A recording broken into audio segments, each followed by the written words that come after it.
Hey toy collectors, welcome to another super exciting, outrageous toy review. Today we're taking a look at the top 10 figures from 1984.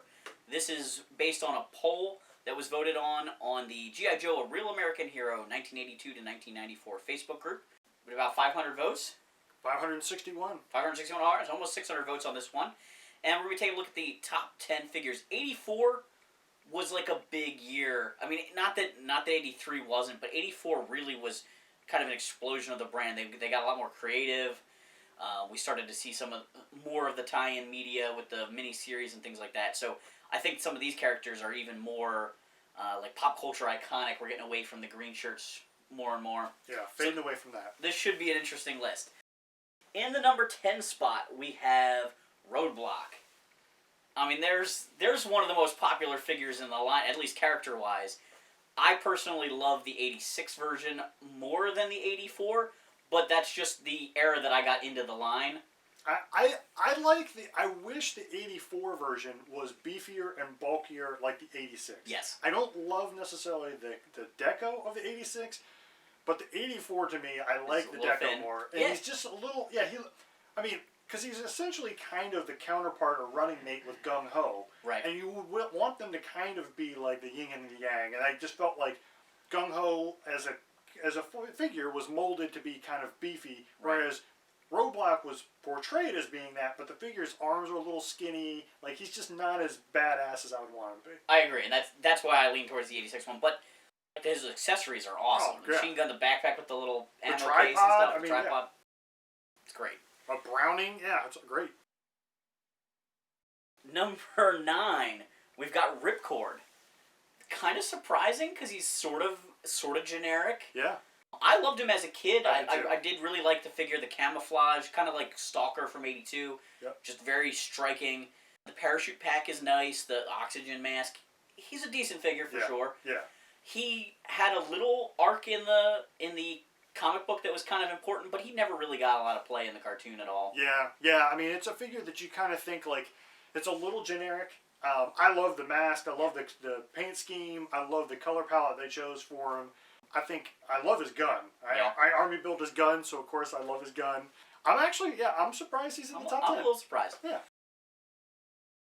In the number 8 spot, we've got the Baroness.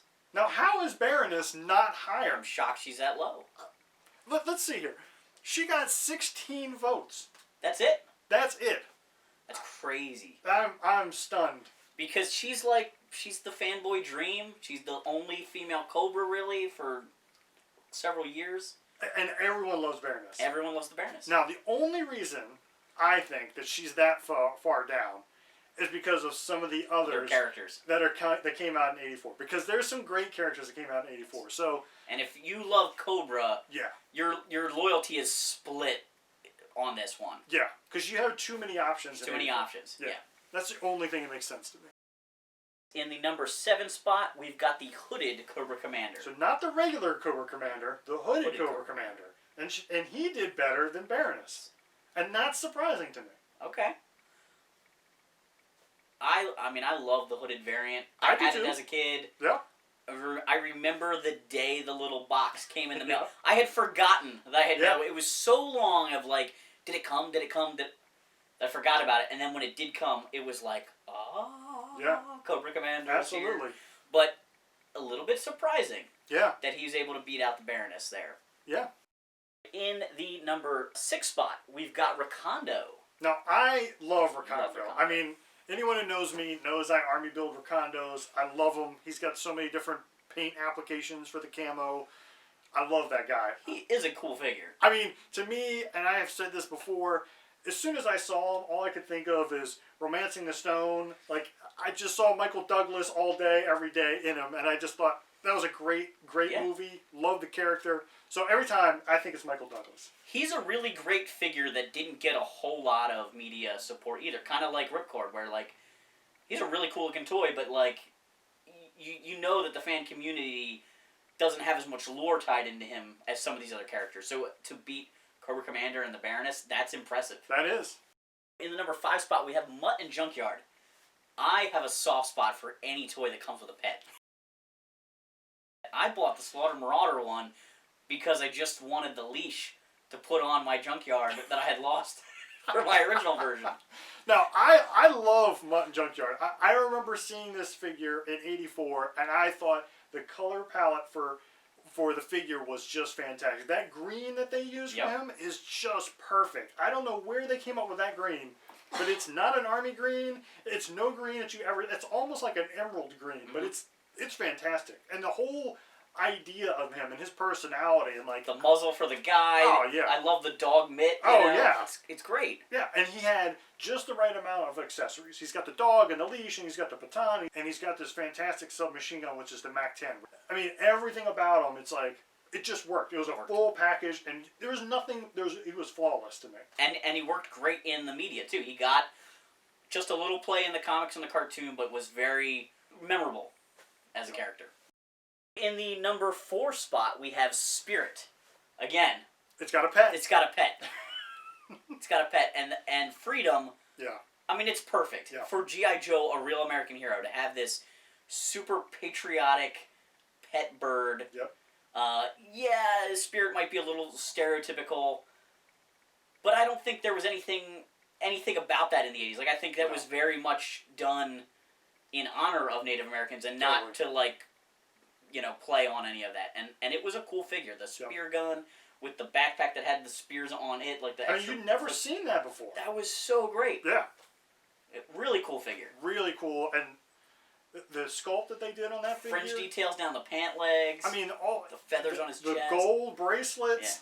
Yeah. I mean, the huge knife on the chest. I mean, it was the hair. Figure. I mean, they did so many good things with that figure. I mean, again, I think that's a flawless. It's great. Deserves his spot for sure. Yeah. In the number 3 spot, here's where it starts getting real tough because these are some really good figures. Yep. Number 3, we've got Zartan. Definitely a top tier character. Definitely a top tier figure. Yep. He's actually a vehicle driver, maybe one of the best vehicle drivers. Yeah. There's a couple of these guys like Serpentor and Zartan that were like basically deluxe figures. They weren't really sold to be a vehicle driver, but they came with a vehicle. Yeah. And Zartan is actually one of the best-selling vehicles of all time. Right. In the Hasbro line. Right. And color change skin. You got a removable mask. Like Mission Impossible. Yeah. I remember that is burned into my skull as a kid. Like the opening sequence of Mission Impossible, and they were always peeling off the latex mask. There was a bad guy on MacGyver that did that all the time. Yep. So like that was awesome. Yeah. He's got the pads. He's got the little gun. The swamp skier can come apart and be the box of junk for whatever reason. Yeah. He's like pulling it through a swamp. Nobody will notice. Yeah, no one will see me. Yeah. I mean, this figure to me, and I said this when we created this poll, it's when I saw this, to me, this idea is one of the best ideas they ever came up with for that line. It's just fantastic. I mean, the idea that this master of disguise, not just covert operations like some characters, Right. like this is someone who can change how they look. They can change their voice. I mean, the cartoon and the comic did really, really good homage to him. They did great things that reinforced that idea. They just knocked it out of the park. Absolutely.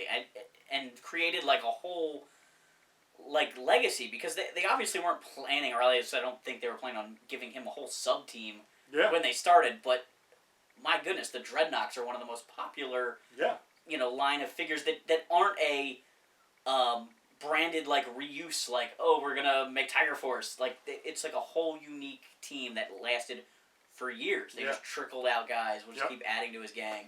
Yeah, probably the most popular, most fan favorite subset team. I mean, longest living for sure. There's no other team that was lasting more than 2 years. That's true. Like that. Yeah. And then in the number 2 spot, we've got Firefly. You can't go wrong with this figure. He's so cool. He's got gray, 2 shades of gray camouflage. So that's already very unique. We have some really cool camouflage figures already, like Stalker and Ripcord and things like that. But now we've got all gray, like urban camo. He's got the full mask. He's got so much detail on the figure and the accessories. Yeah. This figure to me, it's neck and neck for number 1 and number 2 in this list, in my mind. And I think number 1 gets it based on character and media presence over maybe the figure. Because it would be really hard to argue out which figure is the better figure. Not to totally give it away, but I think the accessories is what puts that over the top for number one. Okay. But as far as Firefly goes, I mean, one of the things that I thought was just fantastic was, one, the card art of him sneaking around, Yes. right? Like, it just, you automatically, as soon as you saw that, You know what he does. You knew, this dude is not out there like guns blazing, gung-ho style. He's, you know, in the shadows, which is a cool idea. He's got a backpack that's open. You can see all the crazy shit that he's carrying around with him. He's got a silenced submachine gun.